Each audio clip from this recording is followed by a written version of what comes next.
Hello there. How's your Saturday been? It's a lovely bank holiday weekend, hasn't it? VE Day yesterday was superb.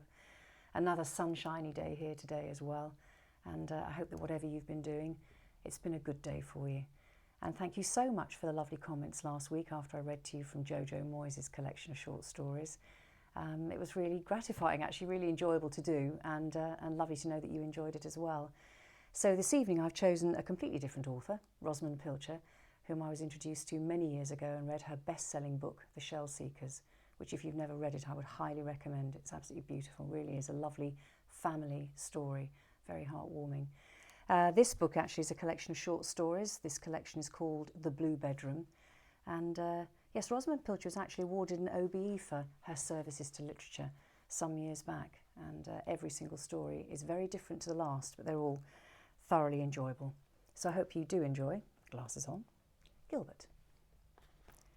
Awaking, aware, without opening his eyes, of sunlight and a band of warmth lying across the bed, Bill Rawlins was pervaded with a sense of marvellous contentment and well-being.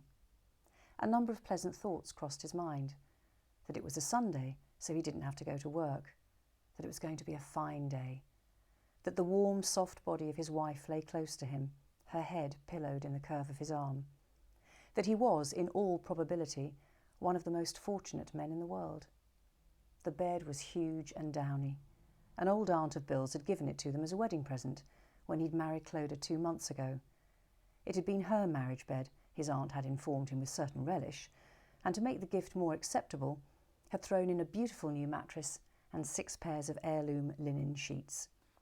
It was about the only thing in the house, apart from his desk and his clothes, that actually belonged to Bill. Marrying a widow had posed certain complications, but where they were to live was not one of them, because there could have been no question of Clodagh and her 2 small girls moving into Bill's 2-roomed bachelor flat, and there seemed little point going to all the hassle and expense of buying themselves a new house when hers was already so perfect. His flat had been in the middle of town, within walking distance of the office, but this house lay a mile or so out into the country, and had, as well, the advantage of a large and rambling garden. Besides, Clodagh pointed out, it was the children's home. Here were their secret hideouts, the swing in the sycamore tree, the playroom in the attic. "You're going to live in Clodagh's house?" his friends exclaimed, looking astonished. "Why not? A bit tricky, surely. After all, that's where she lived with her first husband." "Very happily too," Bill pointed out, "and I hope she'll be just as happy with me." Clodagh's husband and the father of her 2 little girls had been killed in a tragic car accident 3 years ago.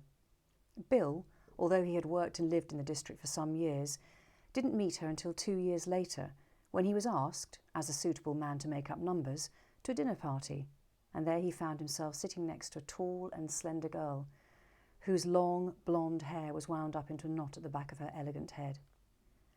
Her finely boned face he instantly found beautiful, and yet at the same time sad. Her eyes were grave, her mouth hesitant. It was this very sadness that caught at his tough and experienced heart. Her fragile neck, exposed by the old-fashioned hairstyle, seemed to him vulnerable as a child's, and when at last he made her laugh and her smile came into its own, he fell, like any young man, head over heels in love. "You're going to marry her?" asked those same astonished friends. One thing marrying a widow, another marrying a ready-made family. That's a bonus. "Glad you think so. Ever had anything to do with children?" "No," he admitted, "but it's never too late to start." Clodagh was 33, Bill was 37, a confirmed bachelor. That's what he was known as. A handsome, cheerful kind of guy, good for a game of golf and a useful player at the local tennis club, but definitely a confirmed bachelor. How would he manage? He managed by treating the 2 small girls like grown-ups. They were called Emily and Anna. Emily was 8 and Anna was 6. Despite his determination not to be intimidated by them, he found their straight stares unnerving. They were both fair, with long hair and blue eyes of startling brightness. These 2 pairs of eyes watched him incessantly, moved around the room as he moved, showing neither affection nor dislike. They were very polite, From time to time during his courtship of their mother, he gave them small presents, tubes of sweets, puzzles, or games to play. Anna, the less complicated child, was pleased by these, opened them at once, and showed her delight in smiles and the occasional hug of appreciation. But Emily was a different kettle of fish. Politely, she would thank him, then disappear with a parcel unwrapped to deal with her loot in private, and presumably decide on her own to give or withhold approval. Once he was able to mend Anna's Action Man. She didn't play with dolls. And after that there was a certain rapport between them. But any affection that Emily had to show was bestowed only on her pets. She had 3. A hideous tomcat, which hunted ferociously and had no conscience about stealing any food he could get his brazen claws into. A smelly old spaniel who could not go for a walk without returning home filthy, and a goldfish. The cat was called Breeky, the dog was called Henry, and the goldfish was called Gilbert. Breeky, Henry and Gilbert were 3 of the many good reasons why Bill moved into Clodagh's house. One could not imagine these 3 demanding creatures being domiciled anywhere else. Emily and Anna came to the wedding in pink and white dresses with pink satin sashes. Everybody said they looked angelic. But all through the ceremony, Bill was uncomfortably aware of their cool blue eyes boring holes in the back of his neck. When it was over, they dutifully flung a bit of confetti, ate some wedding cake, and then departed to stay with Clodagh's mother, while Clodagh and Bill went off on their honeymoon. He took her to Marbella, and the sun-drenched days slipped by, each a little better than the one before, enriched by laughter and shared experiences, and starlit nights when, with the windows open wide to the warm velvety darkness, they made love to the sound of the sea whispering on the beach below the hotel. By the end, though, Clodagh was missing her children. She said a sad goodbye to Marbella, but Bill knew that she was looking forward to getting back. When they drove up the short approach to her house, Emily and Anna were there, waiting for them, with a homemade banner held aloft, proclaiming in wobbly capitals that they were welcome home. Welcome home. Now it was his home. Now he was not only husband, but father as well. Now, when he drove to the office, he had 2 small girls in the back of his car to be unloaded out onto the pavement in front of their school. Now, at weekends, he did not play golf, but he cut grass, planted lettuces, and mended things. A house without a handyman can slide into disrepair, and this house had had no man in it for nearly 3 years. There seemed to be no end to the squeaking hinges, defunct toasters, and broken lawnmowers. Out of doors, gates sagged, fences collapsed, and sheds demanded creosote. As well, there were Emily's animals, which seemed to thrive on emergency and drama. The cat disappeared for 3 days and was given up for dead, only to reappear with a torn ear and a hideous wound in his side. No sooner had he been wheeled off to the vet than the old dog ate something unspeakable and was sick for 4 days, lying in his basket and gazing at Bill with red-rimmed, reproachful eyes, as though the whole thing were his fault. Only Gilbert the goldfish remained boringly healthy, swimming around his tank in aimless circles, but even he needed constant care and attention, his tank cleaned and special food purchased from the pet shop. Bill coped with all this as best he could, remaining deliberately patient and cheerful. When tantrums blew up and there were quarrels and fights, usually ending with cries of "It's not fair!" and an earth-shattering slam of a door, he kept out of the way, leaving the necessary arbitration to Clodagh, terrified of getting involved and saying or doing the wrong thing. "What was all that about?" he'd ask, when Clodagh returned to him, looking exasperated, amused, exhausted, but never cross, and she would try to explain and then stop explaining, because after about 1 minute of her explanation, he would probably have put his arms around her and started kissing her, and it's almost impossible to explain and be kissed at the same time. He found himself amazed that despite all these domestic ups and downs, the magic that they had discovered in Marbella was not lost to them. Things still seemed to get better with each passing day, and he loved his wife to the very extent of his being. And now it was Sunday morning. Warm sun, warm bed, warm wife. He turned his head and buried his face in her neck, smelled her silky, fragrant hair. And as he did this, a warning chord struck. He was being watched. He turned his head back and opened his eyes. Emily and Anna, in their nightdresses and with their long straight hair tousled from sleep, sat on the brass rail at the end of the bed observing him. 8 and 6. Was that too young to start sex education at school? He hoped so. "Hello there," he said. Anna said, "We're hungry. We want breakfast." "What time is it?" She spread her hands. "I don't know." He reached out and found his watch. 8 o'clock, he told them. "We've been awake for ages and we're starving." "Your mother's still asleep, but I'll cook you breakfast." They didn't move. He eased his arm from beneath Clodagh's shoulders and sat up. Their faces showed disapproval of his naked chest. He said, "You go and get your clothes on and clean your teeth, and by the time you're ready, I'll have breakfast on the table." They went, their bare feet pattering on the polished floor. When they were safely out of sight, he climbed out of bed, pulled on a toweling robe, closed the door of the bedroom silently behind him, and went downstairs. In the kitchen, Henry snored in his basket. Bill stirred him awake with a toe, and the old dog yawned, had a good scratch, and finally deigned to climb out of his bed. Bill led him to the back door and opened it onto the garden, and Henry made his way out of doors. As he did this, Breeky appeared from nowhere, looking more like a battered old tiger than ever, and shot past Bill's bare legs into the kitchen. In his mouth was a large dead mouse, which he laid in the middle of the floor and then settled down to devour. It was too early in the day for such cannibalism. A risk to life and limb, Bill removed the mouse and dropped it into the trash can under the sink. Breeky was furious and set up such a caterwauling that Bill was forced to calm him with a saucer of milk. Breeky drank this as messily as he could, splashing milk all over the kitchen floor, and then, when the saucer was emptied, leapt up onto the window seat, closed his eyes to yellow slits, and started to wash himself. After he'd wiped up the milk, Bill put on a kettle, found the frying pan, the bacon and the eggs. He put bread in the toaster and laid the scrub pine table. When this was done, the two little girls still hadn't appeared, so he went back upstairs to dress.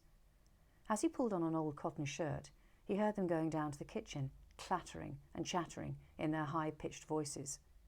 They sounded happy, but a moment later there floated up to him a wail of despair that chilled his heart. Another wail. "What is it?" he shot out onto the landing. Imagining every sort of horror, he bolted downstairs and into the kitchen. There, Emily and Anna stood with their backs to him, staring into the goldfish tank. Anna's eyes brimmed with tears, but Emily seemed too stricken to weep. "What's happened?" "It's Gilbert." He crossed the floor, and over their heads he peered into the tank. At its bottom, on his side, with one round, lifeless eye staring upwards, lay the goldfish. "He's dead," said Emily. "How do you know?" "Because he is." "He certainly looked dead. Perhaps he's having a sleep," Bill suggested, without much hope. "No, he's dead. He's dead." With that, the two of them burst into tragic tears. With an arm for each, Bill tried to comfort them. Anna pushed her face into his stomach and wound her arms around his thigh, but Emily stood rigid, sobbing uncontrollably, her skinny arms crossed over her bony chest, as though she was trying to hold herself together. It was terrible. His first instinct was to free himself and to go to the foot of the stairs and yell for help. Clodagh would know what to do. And then he thought, no. Here was a chance, his chance, to show them his mettle. It was a chance to break down the barriers, to cope on his own, and to earn their respect.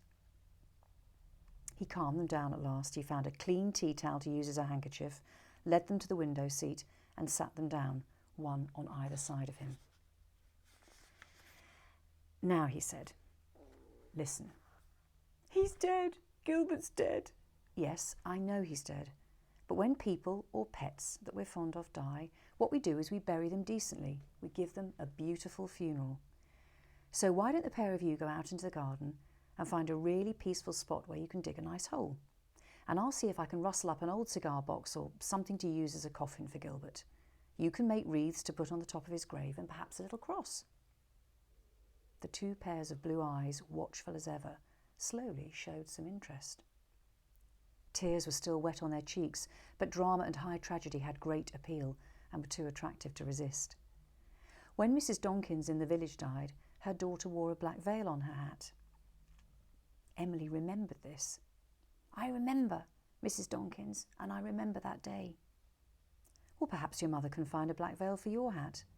"There's one in the dressing-up box." "There you are. You can wear that." "What am I going to wear?" Anna wanted to know. "I'm sure Mummy will find something for you." "I want to make the cross." "No, I do. But," he interrupted quickly, "the first thing to do is to decide on a good place. Why don't you both nip off and do that while I cook the breakfast? And then after breakfast—" But they didn't listen for more. On the instant they were up and away, not able to wait. At the back door, Emily stopped. "We'll need a spade," she said in her most businesslike manner. "You'll find a trowel in the tool shed." They sped across the garden, brimming with enthusiasm, all sorrow forgotten in the excitement of a real grown-up funeral with black veils on their hats. With mixed feelings, he watched them go. The little scene had left him drained and ravenously hungry. Grinning wryly to himself, he went back to the stove and began frying the bacon. As he did this, there came the sound of soft footsteps on the stairs, and the next moment his wife appeared through the door. She wore her nightdress and a loose cotton dressing gown. Her hair was all over her shoulders, her feet bare, and her eyes still cloudy with sleep. "What was all that about?" she asked through a yawn. "Hello, darling. Did we wake you? Was somebody crying?" "Yes, Emily and Anna. Gilbert's dead." "Gilbert? Oh no, I don't believe it." He went to kiss her. "I'm afraid it's true." "Oh, poor Emily." She drew away from his embrace. "He's really dead? See for yourself." Clodagh went to the fish tank and peered inside. "But why?" "I don't know. I don't know much about goldfish. Perhaps he ate something that disagreed with him. But he wouldn't die just like that." "Well, you obviously know more about goldfish than I do." "When I was Anna's age, I had a goldfish of my own. Several, actually. They were called Sambo and Goldie." Original names. They fell silent while she observed the lifeless Gilbert, and then she said thoughtfully, "I remember Goldie once behaving just like that, and my father gave him a tot of whiskey and he started swimming around again. Besides, when fish are dead, they float to the top of the water." Bill ignored this last observation. "A tot of whiskey? Have you got any?" "Yes, I have. I've got one very special bottle of whiskey and I keep it for my closest friends." I suppose that Gilbert qualifies. "And if you want, you can certainly try a reviver. But it does seem a waste to pour this stuff over a dead fish like casting pearls before swine." Clodagh didn't reply to this. Instead, she rolled up her sleeve, put her hand into the tank and touched Gilbert's tail with a gentle finger. Nothing happened. It was hopeless. Bill went back to the pan of sizzling bacon. Perhaps he was being a bit mean about the whiskey. He said, "If you want, you can—" "He's waggled his tail." "He has? He's all right. He's swimming. Come and have a look." And indeed, Gilbert was. He'd righted himself, shaken out his little golden fins, and was once more on his regular circuit, right as rain. "Clodagh, you're a miracle worker. Look at him." In passing, Gilbert's fishy eye met Bill's. He knew a moment's annoyance. "Stupid bloody fish give me a fright like that," he said to it. And then he grinned in real relief. Emily's going to be thrilled. "Where is she?" He remembered the funeral. He said, "She's in the garden with Anna." For some reason, he didn't tell Clodagh about the plans that had been made. He didn't really want to tell her what they were doing. Their mother smiled. "Well, now that little problem's been resolved, I'm going up to have a bath. I shall leave you to break the happy news." And she blew him a kiss and took herself upstairs. Minutes later, as the bacon sizzled and the coffee perked, the two little girls reappeared, exploding through the open back door in a whirlwind of excitement. "We found a lovely place built under the rose bush in Mummy's border, and we've dug a huge hole, and I've made a daisy chain. And I've made a sort of a cross out of 2 bits of wood, but I'm going to need a string or some string or a nail or something to hold them together. And we're going to sing a hymn. Yes, we're going to sing All Things Bright and Beautiful. And we thought, let me tell him, we thought..." Now, just listen. He had to raise his voice in order to make himself heard over the din. They fell silent. "Just listen for a moment and look." He led them over to the fish tank. "Look." They looked. They saw Gilbert swimming around in his usual pointless fashion, his fragile, translucent tail flicking, his round eyes looking no more lively than when he had been presumed dead. There was, for a moment, total silence. "See? He wasn't dead at all, just having a kip. Mummy gave him a tickle, and that stirred his stumps. Still silence. Isn't that great? Even to himself he sounded quite sickeningly hearty. Neither little girl said a word. Bill waited, and then finally Emily spoke. She said, "Let's kill him." He found himself torn between horrified shock and uncontrollable mirth, and for a second it was touch and go as to whether he would actually strike out at the child or dissolve into laughter. By superhuman effort, he did neither of these things, but there was a long and pregnant pause before he finally said with monumental calmness, "Oh, I don't think we'd want to do that." "Why not?" "Because it's wrong to kill any living creature." "Why is it?" "Because life is given to us by God, it's sacred." And even as he said this, he felt slightly uncomfortable. Although he had been married to Clodagh in a church, he had not thought about God in this everyday sort of way for a number of years, and now he knew a pang of guilt, as though he were taking the name of an old friend in vain. "It's wrong to kill anything, even if it is only a goldfish. Besides, you love Gilbert. He belongs to you. You can't kill the thing you love." Emily's bottom lip protruded. "I want to have a funeral. You promised." "But not Gilbert. We'll bury something else." "What? Who?" Anna knew her sister well. "Not my Action Man," she stipulated firmly. No, of course not Action Man. He cast about for ideas and was visited with a brainwave. "A mouse. A poor, dead mouse. Look!" And like a conjurer, he opened the trash can with his toe on the lever and produced with a certain flourish Breeky's hunting trophy, holding its small, stiff body up by the tail. "Breeky brought it in this morning and I took it away from him. Surely you wouldn't want a poor old mouse to end up in the dustbin. Surely he deserves a bit of ceremony." They stared at his offering. After a bit, Emily said, "Can we put him into the cigar box like you said?" "Of course." "And sing hymns and everything?" "Of course. All creatures great and small." Nothing could be much smaller than this.